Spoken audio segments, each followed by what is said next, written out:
El caso del presidente Uribe, detenido en su domicilio por orden de la Corte Suprema de Colombia, nos muestra una situación de persecución política judicializada producida por un grupo que se llama el castrochavismo, con el propósito de asesinar la reputación del presidente Uribe y con el propósito de establecer una sanción, sentar un precedente contra los luchadores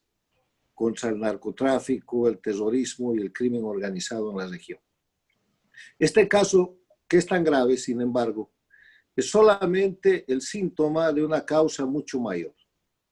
El caso Uribe es el síntoma en Colombia, como lo es el caso de los militares y de los ciudadanos presos en Venezuela, indebidamente procesados por jueces infames,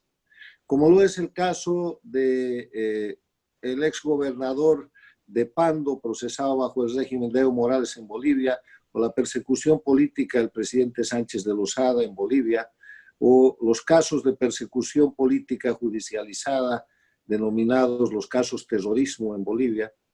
o como los casos de fallos judiciales que violan los derechos humanos, estudios de caso que, reflejados en este libro, fueron realizados por el Inter-American Institute for Democracy sobre casos que en el Ecuador, en el gobierno de Rafael Correa, utilizando la justicia, se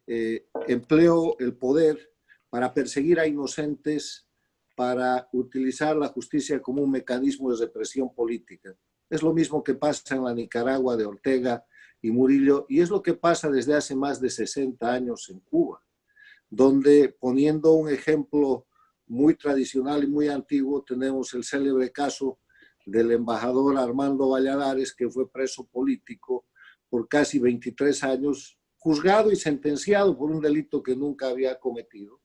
o los casos que se presentan ahora mismo contra la gente de la resistencia, la condena contra Ariel Alonso Pérez o el juicio contra José Daniel Ferrer. El caso Uribe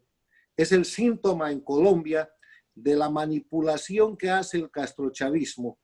la alianza entre Castro y Chávez, que hoy día controla los regímenes de Cuba, Venezuela, la Bolivia de Evo Morales, el Ecuador de Correa y Nicaragua de Ortega y de Murillo, que además los han organizado como narcoestados y que tienen como fundamentales aliados a las FARC y al ELN de Colombia, y que desarrollan durante todo este siglo una confrontación en contra de la democracia y en contra de la estabilidad de las repúblicas del hemisferio. Llegó un momento en las Américas en que el castrochavismo controlaba gran parte de los países e incluso la Organización de Estados Americanos con la gestión de Insulza. En ese momento, el presidente Uribe, en ejercicio de la presidencia de Colombia, realizaba una batalla colosal en contra del narcotráfico, del terrorismo, y solamente hay que recordar algunos hechos. El bombardeo que se hace en la zona de Angostura, en el Ecuador, contra miembros de la guerrilla de las FARC en territorio ecuatoriano, cuando Correa, miembro del castrochavismo, había convertido al Ecuador en un narcoestado. Las operaciones que se hacen dentro de Colombia para quitarle a América y al mundo el suministro de la cocaína, que termina creciendo de 40.000 hectáreas de cultivos a más de 220.000 hectáreas.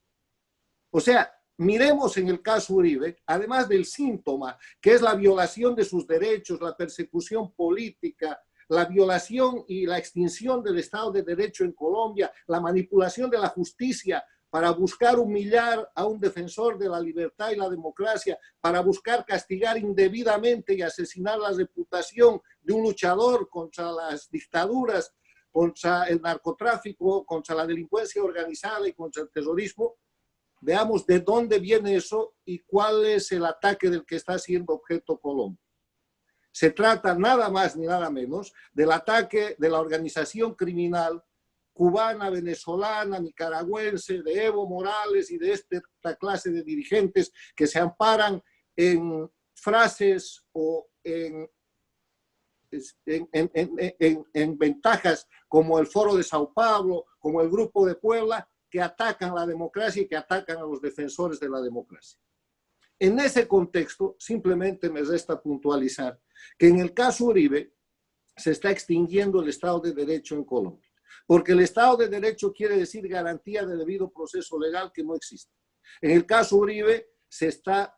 violando la presunción de inocencia, se ha violado la igualdad jurídica, se viola el principio de equidad, se viola el principio de juez imparcial y se viola la seguridad jurídica. No estamos ante un juicio, estamos ante el linchamiento del presidente Uribe. Ese juicio va a seguir y va a terminar con una condena, porque los jueces no son imparciales, porque han abierto causa con un tema que no tiene materia justiciable para abrir causa. Y están repitiendo simplemente la metodología castrochavista que se llama la judicialización de la persecución política, y Colombia y los colombianos y las autoridades de Colombia y los defensores de la democracia en la América y el mundo lo tienen que saber y lo tienen que recordar. Porque hoy día es el presidente Álvaro Uribe Vélez, pero la pregunta es, ¿quién sigue? ¿Cuál es el próximo en la larga lista de crímenes que comete el castrochavismo, penetrando la justicia, manipulando y corrompiendo los órganos y los organismos de la democracia para debilitar los pilares de la defensa de las repúblicas y de la libertad en nuestro continente? Muchas gracias.